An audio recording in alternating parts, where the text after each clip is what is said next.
నమస్కారం. Mahabharatam episode day 11. So బేసికల్గా ఇక్కడ ఒక అమ్మాయి ఉంటుంది మహాభారతంలో. పేషెన్స్, ధర్మం, ధైర్యంతో కూడిన అమ్మాయి. ఆమె పేరే కుంతి అన్నమాట. ఇక్కడ ఈమె ఫస్ట్ పేరు వచ్చేసరికి ప్రీత. కాకపోతే కుంతి భోజ మహారాజు ఈమెని అడాప్ట్ చేసేసుకున్న తర్వాత కుంతి అని పేరు పెడతారు.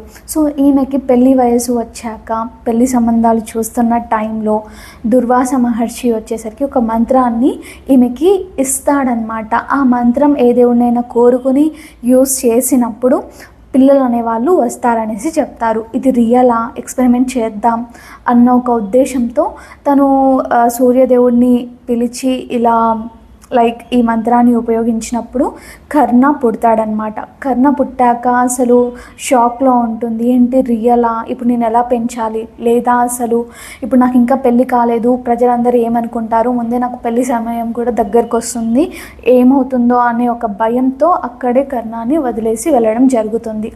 సో ఇలా కర్ణ అయితే పుడతారు ఫస్ట్గా. దాని తర్వాత ఈ కుంతిదేవి పాండు మహారాజ్ని పెళ్లి చేసుకోవడం జరుగుతుంది. సో నెక్స్ట్ ఏమవుతుంది, కర్ణ అసలు ఎవరితో పెరుగుతాడు అనేది నెక్స్ట్ ఎపిసోడ్లో తెలుసుకుందాం.